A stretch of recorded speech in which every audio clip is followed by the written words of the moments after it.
Good morning students, this is Geeta Agarwal, English mistress. Let's start today's class. This is class 7th and today is 4th of February 2022.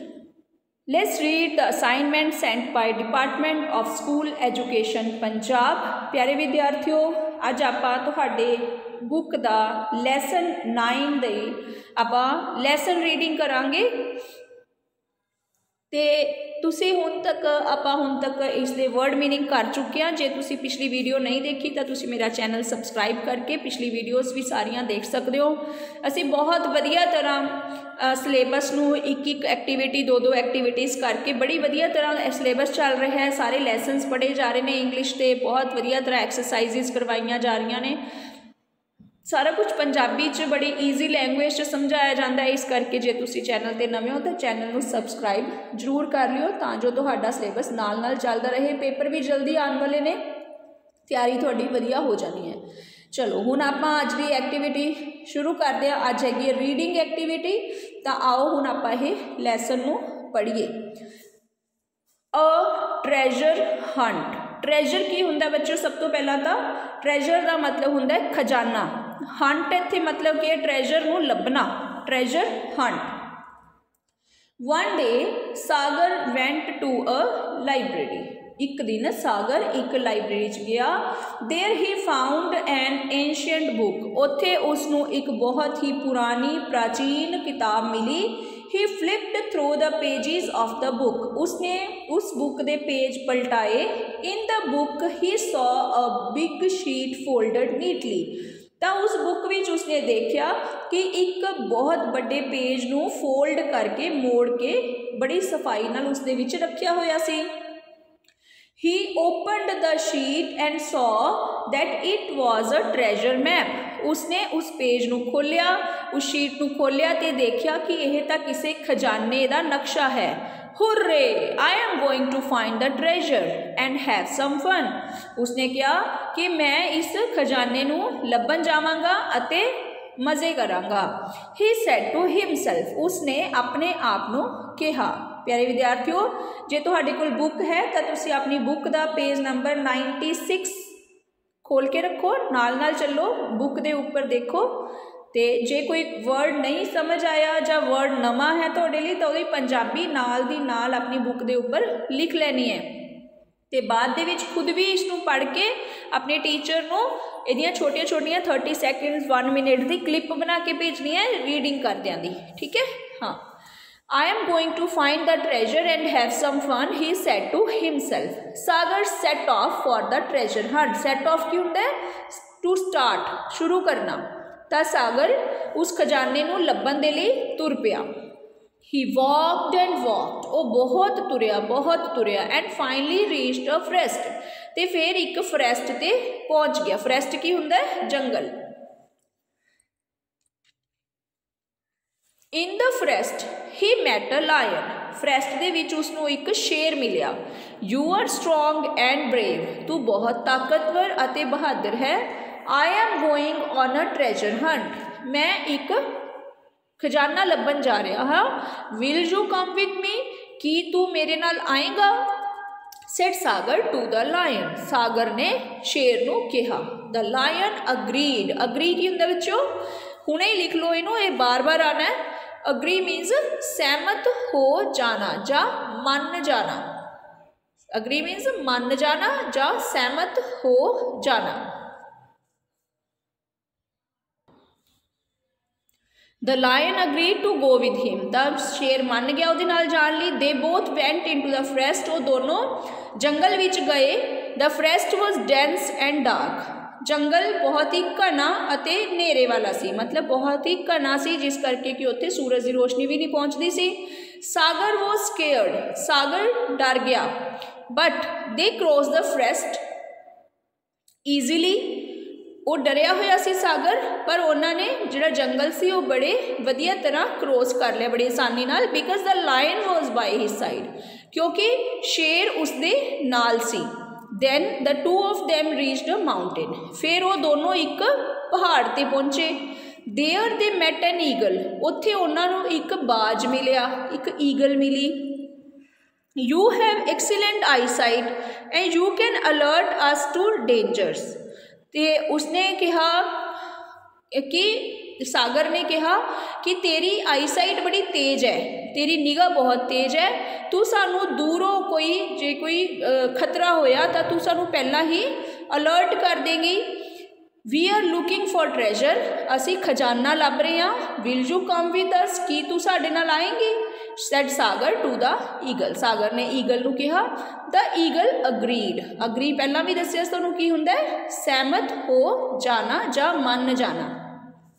The eagle agreed, eagle मन गई and join the two, ते ओह उन्हां दोनों नाल तुर पई। दोनों कौन है, एक तो सागर ते सागर दे नाल पहला कौन सी, शेर लायन है ना, सागर लायन ते ईगल, हुण ये तीनों तुर पे।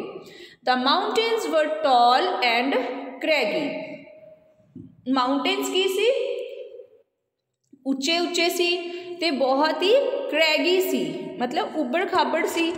The lion slipped in on the mountain but Sagar quickly caught him, तो उबड़ खाबड़ सी तो लायन की सी बार बार माउंटेन के उपरों फिसल रहा सी, but Sagar quickly caught him, पर सागर उसनों भज के पकड़ लैंदा सी and gave him a hand, ते उसनों हथ दिंदा सी। The lion thanked Sagar, lion ने सागर नू धन्नवाद किया। When he pulled him up, जदों उसने उसनों उपर खिंचिया। The eagle watched every step they took with his sharp eyes, तो ईगल भी बहुत ध्यान नाल देखदी सी जदों भी वह अगे वधदे सी। सून दे रीच्ड अ वैली, जल्दी ही वह एक घाटी च पहुँच गए। There they met a sheep, उत्थे उन्हां नूं एक शीप मिली, एक भेड़ मिली। Will you join us in a treasure hunt, फिर सागर ने उसनू पूछा कि तू साडे नाल आना चाहेगी खजाना लभन च। And keep us warm when it's cold, ते तू बहुत गर्म है इस करके ठंड दे विच तू सानू गर्मी दे सकदी है। सागर आस द शीप, सागर ने शीप नू पूछया। द शीप अग्रीड, शीप सहमत हो गई and join the lion the eagle and Sagar, ते वह भी उन्हां नाल तुर पई। हुणे किन्ने जने हो गए, चार। कौन कौन, Sagar, lion, eagle, sheep. A cold wind swept across the valley, ठंडी हवा चल पई घाटी दे विच। They all huddled against the sheep who kept them warm and cosy, तो उन्हां सारिਆਂ ने की किया, they all huddled across the sheep, तो सारे चिंबड़ गए, इकट्ठे हो गए शीप दे कोल, है ना, उन्होंने चिंबड़ गए सारे, ते जिस नाल कि उन्होंने फिर गर्मी आन लग गई ते उन्होंने वधिया लगन लग गया। The four finally reach the desert, इस तरह चारों डेजर्ट च पहुँच गए। डेजर्ट की होंदा है, मारूथल, मारूथल जिथे रेता ही रेता होंदा है। Where they saw a camel, उत्थे उन्होंने एक कैमल देखा, एक उठ देखा। They you are called the ship of the desert, तेनू जहाज कहा जाता है कित्थों दा, मारूथल दा, तेनू मारूथल दा जहाज कहा जाता है। Will you join a treasure hunt, की तू साडे नाल खजाना लभन आएगा। And help us to get across the desert, ते सानू यह मारूथल पार कराएगा। सागर आस द कैमल, सागर ने कैमल नू पूछया। द कैमल अग्रीड, कैमल मान गया। The lion, the sheep and Sagar mounted the camel and set off happily across the vast desert. तो हुण लायन, शीप, सागर ये सारे कैमल दे ऊपर बैठ गए। माउंटेड मतलब ऊपर बैठ जाना, चढ़ गए उहदे ऊपर, ते उन्होंने चल पे हो सैट ऑफ हैप्पीली, खुशी खुशी तुर पे, ते उन्होंने पूरा जिहड़ा डेजर्ट सीगा, बहुत बड़ा डेजर्ट सी, उसनों पार कर लिया। वास्ट डेजर्ट मतलब बहुत बड़ा चौड़ा। हुण जिहड़े देखो, एक तो हो गई हुण लायन, एक शीप, एक सागर, तीन, ते चौथा हो गया ईगल, ईगल तो उड़ रही सी ना, पंजवां हो गया कैमल। हुण ये 5 जने जा रहे हैं। The eagle kept guiding them, तो वह ईगल से जो उन्होंने दस रही सी भी इधरों इधर चलो, इधरों उधर चलो, जे किसी पासे खतरा है तो उधर नूं नहीं लैके जाती सी। The camel began galloping, the camel galloping करन लग गया। Crossing the desert on the camel's back was thrilling. तो कैमल की पिठ के उपर बैठ के डेजर्ट नू पार करना बहुत ही रोमांचकारी सी।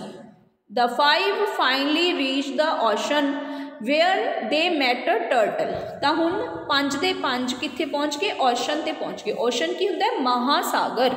महासागर ते पहुँच गए जिथे उन्होंने कौन मिलिया? टर्टल मिलिया। Can you help? टर्टल की हुंदा है? कछुआ। Can you help us to cross the ocean? की तू साडी मदद करेगा ओशन नू पार करन च?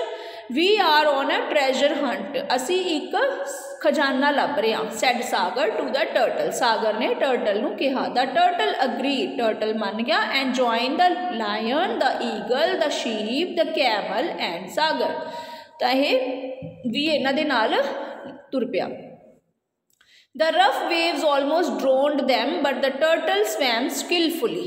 तो इन्नियां तेज वेव्स आंदियां सीगियां, लहरां आंदियां सी कि एवें लगदा सी बस हुण तां इह डुब ही जाणगे। ड्रॉन्ड वर्ड है ना, ड्रॉन्ड मतलब डुब जाना। तो वो इन्ना ज़्यादा तेज लहरां सी कि वह डुब जाते, पर टर्टल बहुत ही निपुणता दे नाल तैरिया and took them across the ocean. ते उसने उन्हां नूं समुंदर पार करवा दिता। The 6 of them met an owl on the other side। हुण वो 6 अगे गए तो अगे उन्होंने एक आउल मिलिया। दूसरी साइड पे उन्होंने एक आउल मिलिया। The old owl spoke from his ancient wisdom. तो जिहड़ा ये बुढ़ा आउल सीगा, उल्लू सीगा, पर ये उल्लू जिहड़े हुंदे ना, कह दिंदे आपां उल्लू वर्गे, पर उल्लू बड़े समझदार हुंदे ने कई। तो ये जिहड़ा बजुर्ग उल्लू सीगा ये बहुत ज़्यादा समझदार सी। Congratulation you have found the treasure. तो उसने कहा कि बधाइयां तुहानू तां खजाना मिल गया। Where is it? They all asked in surprise. उन्होंने कहा कित्थे है? वो बड़े हैरान होए। Together you have crossed the forest, climbed the mountains, braved the desert and swam across the ocean. तुसी इकट्ठिया ने जंगल पार किया, पहाड़ ते चढ़े, फिर तुसी जिहड़ा डेजर्ट सीगा मारूथल सी उन्होंने भी पार किया, फिर तुसी समुंदर नूं भी पार किया तैर के। You could never have done it without the help of one another. तुसी कल्ले तां इह कर ही नहीं सकते सी जे तुहानूं कोई मदद ना मिलती। Said the owl. उल्लू ने कहा। They all looked at one another. वो सारे एक दूजे वाल देखन लग गए। And realise that the owl was right. तो उन्होंने लग्या कि हाँ गल तो आउल सही कह रहा है। दे हैड फाउंड फ्रेंडशिप, क्योंकि उन्होंने दोस्त मिल गए सी, दोस्ती मिल गई सी। Indeed they had found the greatest treasure ever. तो यह ही दुनिया का सब तो बड़ा खजाना है। की खजाना है? दोस्ती। सच्ची दोस्ती जे तुहानूं मिलती है, सच्चे दोस्त जे तुहानूं मिलते हैं। अजकल दोस्ती कह जी है जिन्होंने तुहाडे तो काम है वो तुहाडे दोस्त बन के रहंदे ने। जिन्होंने तुहाडे तो कोई काम नहीं वो तुहानूं बुलाना भी पसंद नहीं करते। ठीक है ना। अजकल दोस्ती एवें दी है, बहुत ही सैल्फिश। तो सच्ची दोस्ती की हुंदी है? जदों तुहाडे तो अगले नूं कोई लेना देना नहीं, फिर भी अगला तुहाडे नाल तुर रहा है, तुहाडी हैल्प कर रहा है, इहदा मतलब वो ही तुहाडा सच्चा दोस्त है ना। जो तुहाडी मुश्किल दे विच तुहाडी मदद कर रहा है वो ही तुहाडा सच्चा दोस्त है। ठीक है। तो यह जिहड़ी दोस्ती है, friendship is a big treasure. तो ये सी बच्चों अज दी कहानी, तुहाडे लैसन की कहानी, जिस विच आपां ने पूरी कहानी अज पढ़ ली। तो हुण आपां कल नैक्सट एक्सरसाइजिज इहदियां करांगे। सो जे तुसी मेरे चैनल ते नवे हो तो चैनल सबसक्राइब जरूर कर लियो। Thank you very much. Have a nice day. Take care. Bye bye.